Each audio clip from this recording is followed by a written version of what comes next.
When I saw Parasite scrawled on my name tag at the family reunion, my mom shrugged. That's what you are. I stood up and said, last month's payment was the final one. Then the IRS stormed in. Days later, my full name is Everly Howard. At present, I am 37 years old and hold a job as a financial analyst based in the energetic, crowded center of Manhattan. My professional journey has been steadily moving forward, and last year brought a major accomplishment. I finally bought the condo I had been hoping to own for many years. Some people around me might label me as someone who has achieved success, but whenever I spend time with my relatives, I always end up feeling like the defiant 15-year-old girl I once was. That sensation becomes especially intense whenever my mother focuses her critical attention on me. When I was just under the age of 12, my parents experienced a messy and emotional divorce. The reason for their separation was that my father had cheated with a woman who, ironically, had been my mother's best friend. On the day this heartbreaking truth came to light, my mother broke down into loud sobs and shouting. Over the next several days, she locked herself in her bedroom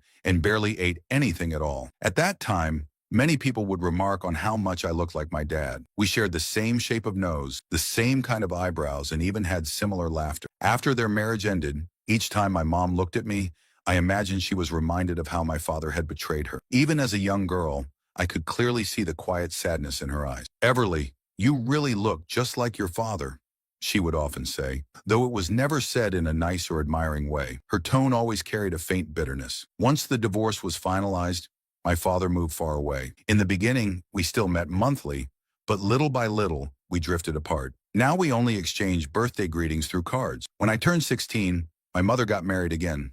Her second husband, Grayson, had a son named Bennett from a previous relationship.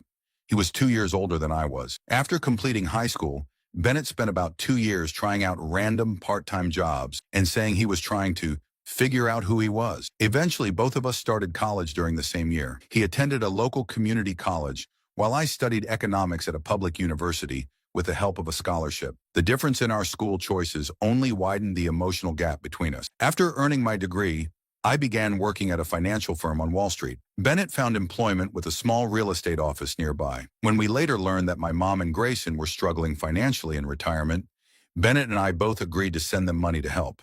I contributed $2,000 every month, while Bennett gave $400. But behind my back, Bennett told my mom that the entire amount came from him. My mother believed this completely. Even though I tried to explain that most of the money came from me, she wouldn't accept it. She insisted that Bennett would never lie like that. At first, his dishonesty didn't affect me much. I was sending money simply because I wanted to help her, not because I wanted to be thanked. But over time, the one-sidedness of it all began to hurt me quietly. Whenever there was a money problem, my mother would call both of us. Everly, my car broke down and I can't afford to fix it. Everly, I've got surprise doctor's bills. Everly, the roof is leaking. After I helped, the call would always end with her saying, Bennett covered the costs. He's such a wonderful son. Talking to Bennett made no difference. He just shrugged and said, that's what mom prefers to believe. Still, I kept helping with money, staying quiet and reminding myself again and again that I wasn't trying to earn my mother's love. Today might turn out to be one of the most meaningful days in my entire life. My hands are damp with sweat as I hold the steering wheel tightly. In the back seat, a wine bottle makes soft clinking noises whenever I stop at a red light. The sounds are uneven, just like my heartbeat. I'm only 10 minutes away from my mom's house in a suburban area outside of New York City. I take a deep breath, bracing myself emotionally. There's a big family event today. Relatives from far away are coming for this once-a-year gathering. It's the first time I'm attending in 3 years. The last time I went was to celebrate Grayson turning 62, a day filled with difficult, uncomfortable memories that are now flooding back all at once. Back then, I was chatting about a big project I had finished in Manhattan. While I was speaking, my mom cut in and said, Everly, you always focus on yourself. Have you ever stopped to think how Bennett might feel? I went quiet. Then Grayson added, she's been like that forever, always thinking about herself. I felt ashamed in front of everyone and completely alone. Later on, Bennett tried to make her feel better, saying, it's okay, Mom, like I had upset her somehow. When I got to my mom's place, several cars were already parked outside. I parked in the farthest empty spot and grabbed the wine bottle I had brought. I looked at myself in the mirror,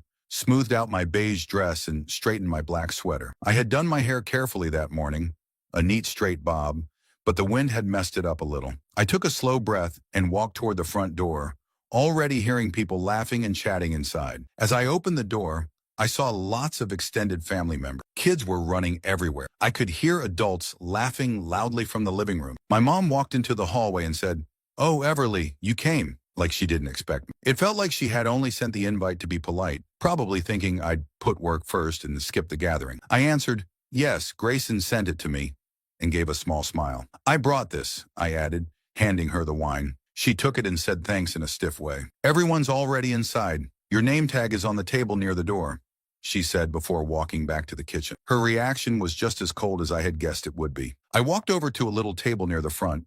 Name tags were placed there neatly. I searched for mine. When I finally found it, my stomach dropped. The tag had my name, Everly Howard, on it. But underneath, in smaller letters, someone had written the word Parasite. At first, I thought it had to be some kind of joke, but I recognized the handwriting. It was definitely my mom's. I stood still, shocked, just staring at it. Then I heard a voice behind me say, "Hey, Everly." I turned around and saw Bennett. He was wearing his usual safe outfit, a light blue shirt and khaki pants. "It's been a while," I said. "The housing market is tough, but I'm doing all right," he replied.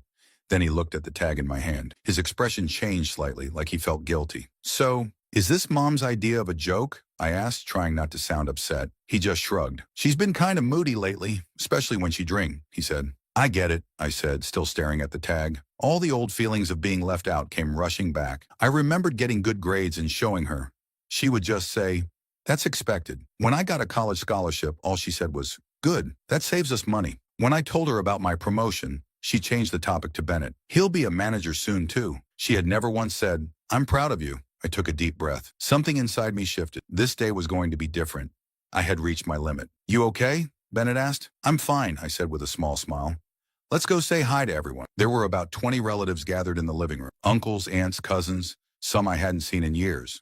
I greeted them all politely. "Everly, you've grown into a fine young woman. I heard you work in finance. That's amazing. When are you getting married? You're old enough now, right?" Typical family reunion questions. I smiled and replied politely. I had hidden the name tag in my bag by then. When it was time to eat, everyone sat at the big table. As she passed around food, my mom started bragging about Bennett's recent success. "Bennett sold the biggest house in the area last month. The money he made was unbelievable." Bennett smiled shyly. "It was all right," he said. "He's always been so humble," my mom said proudly. Her face lit up. "And he joined a gym last month. He's finally taking care of his health." I stayed quiet and kept eating. I had tried for years to get her approval. I had convinced myself that I didn't care anymore, but deep down, I wasn't sure that was true. "How about you, Everly?" asked Aunt Georgia. "How's life in Manhattan?" Before I could answer, my mom cut in again. "She's always working. She barely picks up the phone," she said. "Working in investment banking is fast-paced," I explained. "But I enjoy it. A few weeks ago, I successfully finished a big work project and got a bonus." "You must be rich now," my mom said, putting her glass down on the table. "But I guess you're too busy to think about your family, right?" No one spoke for a moment. "That's not really true," I started, but my mom quickly got up. "Oh, I forgot the dessert," she said, walking off to the kitchen. Bennett gave me a look like he felt bad for me, but to me, it seemed fake. He was part of the problem, too. After dinner, when it was time for sweets and coffee, Grayson stood up with a glass in his hand. "I'm so happy everyone made it today," he said, "especially those who came from far away." He made a short speech about how important family is. Then he proudly talked about Bennett's recent achievement. He didn't say anything about me, not even one word. When people clapped at the end of his speech, I slowly stood up. My heart was beating fast. "Can I say something?" I asked. My mom looked surprised. I didn't usually speak up like this. "Sure," Grayson said, sitting down, looking a bit puzzled. I picked up my wine glass and took a deep breath. "Thank you all for being here today. It's nice to see so many familiar faces I haven't seen in a long time." I held up my glass slightly. "The last time I came to a family event was 3 years ago. A lot has changed since then. I got promoted. I bought a place to live that I really love, and for the first time, I felt truly proud of myself." Everyone stayed quiet, listening.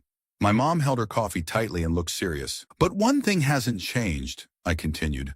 "I still feel uncomfortable every time I come to this house." The room suddenly felt tense. Today, when I picked up my name tag at the front table, it said Parasite underneath my name. I took the tag out of my bag and set it on the table. People leaned in. Some gasped. At first, I felt hurt, I said, but now I see it differently. This moment is a turning point in my life. I lifted my glass again. "I want to raise a toast to what might be our last family gathering." The room went totally silent. Bennett looked shocked. My mom turned pale. All these years, I've done so much hoping to be appreciated. Sending $2,000 every month was part of that. What are you talking about? My mom asked quickly. Bennett doesn't send that full amount, I said softly. He only sends $400. I've been sending the rest, $2,000, for 5 years. Whispers spread around the room. Bennett looked down at the floor. But that's over now, I added. Last month's payment was the final one. And there's more. I've kept all the phone records and receipts of the money I sent, because deep down, I knew one day I'd need them. My mom and Grayson looked at each other. For the first time, Grayson looked scared. I met with a tax officer yesterday, I said. They're very interested in Grayson's tax returns over the last 5 years. Grayson stood up. That can't be true. It is, I replied calmly. The IRS knows you've been pretending the money I sent was consulting income for your business to pay less tax. My mom looked confused. What is she saying? She asked Grayson. Grayson's face turned red. I'll explain later, he said. Number, tell me now, my mom said, her voice shaking. Is what Everly said true? No one said a word. This is a joke, right? She asked, her voice trembling. A joke? I said with a small laugh. It's about as funny as being called a parasite. I finished the rest of my wine in one gulp. And Bennett, I turned to him. The police are also checking into your real estate job. They think you may have tricked investors by lying to them. Bennett's face went white. Everly, what have you done? He asked. I just told the truth, I answered. I have proof that you took money from older people dishonestly. I found out when one of my clients lost a lot of money after investing in your company. When I looked into it more, I found other people who had also been tricked. Using what I know from my job, I carefully gathered evidence, papers, emails, everything. Bennett tried to get up and speak, but I held out my hand to stop him. That's enough, I said. All the proof is already with the investigators. They'll contact you in a few days. I grabbed my purse and stood up. The food tasted great. Goodbye. Without turning around, I walked out of the dining room. As I stepped outside the house, I felt oddly light, like a heavy load I had carried for many years had finally been lifted. I got into my car, started it, and drove away the same way I came. A few days later, things started to unfold just as I thought they would. The news talked about a big scam at a local real estate business. Bennett's name and photo were shown. It said he had tricked elderly people into bad investments for many years. His scheme was carefully planned. He not only lied to older people about investing, but also lied about how much certain properties were worth and faked documents. A week later, the tax office looked more closely into my mother and Grayson. They had lied on their tax forms by saying the money I gave them was business income. They also listed fake costs to avoid paying taxes. Soon I started getting angry texts from Bennett. My mother sent me an email filled with blame. Why did you do this? Grayson also sent a message full of guilt tripping. He wrote, Everly, what were you thinking? As our daughter, it's your job to help support the family. Don't you get it? I gave you a place to live, food to eat, and paid for your schooling. I never treated you badly. So why would you turn on us just because you're angry at your mom? Telling the tax people about us is the worst thing you could have done. Even if your real dad left you, that's no reason to take it out on me. Whatever happens now, it's all your fault. I didn't reply to any of them. 3 months later, the legal process was finished. Grayson got a big fine and a sentence of 3 years, but he didn't have to go to jail if he stayed out of trouble. My mother wasn't found guilty. Their house was taken away. Their marriage was broken. Their names were ruined in the neighborhood, and people began to stay away from them. I watched all of this happen from a distance. I didn't feel bad. It felt right. It was the fair end to all the years of being used and mistreated. A year after Bennett's trial, I got a message from him. He wanted me to visit. At first, I was going to say no. Why talk to someone like that? But something inside me wanted to face him. I wanted to see him in person, ask why he and my mother hurt me so badly. Mostly, I wanted to prove to myself that they didn't control me anymore. When I saw him, he looked skinny and tired in his prison clothes. The proud look he used to wear was gone. Thanks for coming, he said in a quiet voice. What do you want? I asked calmly. I wanted to say sorry, he started, but then his face changed. Actually, this is all your fault, isn't it? I was shocked. If you hadn't gotten a fancy job in finance, I wouldn't have done what I did, he said with a frown. Everyone always praised you for being smart and doing well. I just wanted people to notice me too. You're saying you became a criminal because I succeeded? I said, shocked. Why did you scam people when you didn't even need the money? Because it was easy, he answered with a shrug. And Mom always backed me up no matter what. She always defended me. So you lied to old people and stole their money for that? I said. They all have insurance, he tried to explain. They're old. They'll pass away soon anyway. Younger people like me can use the money better. I had no words. This was the man I once thought of as family. Everly, to be honest, if you hadn't said anything, I'd still be free, he said bitterly. You betrayed me. Betrayal, I raised my voice. What about when you told Mom the money was all from you and denied I helped? That was just a joke, he said with a fake smile. Mom believed it, that's all. You're disgusting, I said, standing up. Hey, Everly, he said, suddenly changing his voice. Can you lend me some money? I need it while I'm in here, and I want to talk to a lawyer too. I fixed my eyes on him. You still haven't figured it out, have you? I murmured. This is where it ends. Farewell, Bennett. His features twisted in desperation. Everly, please. I swear. I just need a couple hundred, he begged. I walked out of the facility, his shouts trailing behind me. 6 months after that final encounter with Bennett, the bell rang at my doorstep. I wasn't expecting anyone. When I opened it, my mother stood outside. She looked drained, as though life had worn her down. The poise she once carried had vanished. She wore inexpensive attire. Her hair was messy and dark circles hung under her eyes. A dirty handbag dangled from her fingers. Everly, she said, her eyes filled with moisture. Can we have a word? I paused, then moved aside. Living room, I said. She took a seat, visibly shaking, and retrieved an old photo from her bag. It was of me as a little girl. We've lost it all, she confessed. The house, our funds, the people we knew. I need assistance. She dropped her gaze. I don't have anyone else. Grayson and I split up. He's relocated. Could I possibly stay here? Just for a short period. I'm trying to find work and regain stability. I may also need some monetary support until then. I studied her. The strict, dominant woman from my past was no longer there. Only a weary, aging figure. Her outfit was ordinary, nails chewed short. A silence filled the room like a storm waiting to break. Eventually I asked, did you ever truly care about me? She blinked, taken aback. Tears welled up and rolled down. I thought I did, but you looked so much like your dad. I couldn't see you without remembering what he did. Bennett was always fragile. You were resilient. Then why now? I asked quietly. Because there's no one left, she whispered. And you come to me, I said softly. After branding me a leech, she broke down into sobs, her shoulders trembling. I'm your mother. Blood matters. I pointed toward the exit.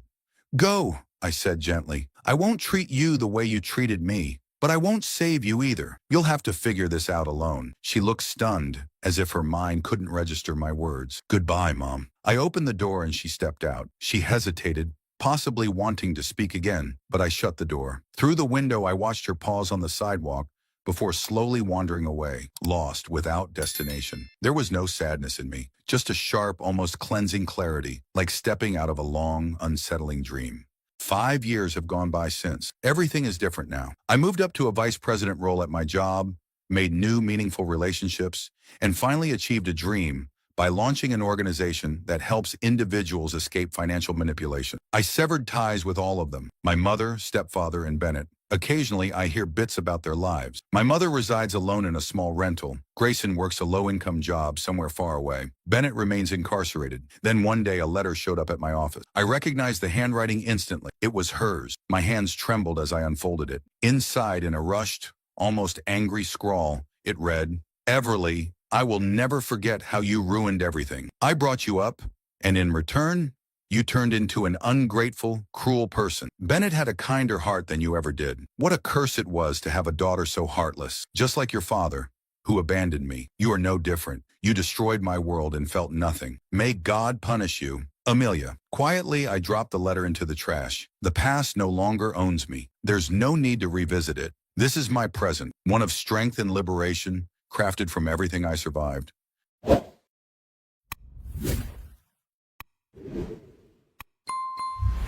Asterisk. After listening to today's story, perhaps it has raised some new questions in your mind, or maybe it has brought back some old memories. Every day on Reddit, new experiences and moments create fresh stories, and they connect all of us. Everyone has their own unique journey in life, and we all try to understand the world in our own way. These kinds of moments remind us that we are all human, sometimes happy, sometimes sad, and always learning something new. If you enjoyed this story, feel free to share it with your friends. Your thoughts and feedback are always valuable to us, as they motivate us to create even better content. Every story has its own unique angle, and our goal is to understand everyone's perspective and make our content diverse and relatable. Stories like these help us realize that life's journey is different for everyone, and by hearing other stories, we learn something new. You can also share your own stories with us.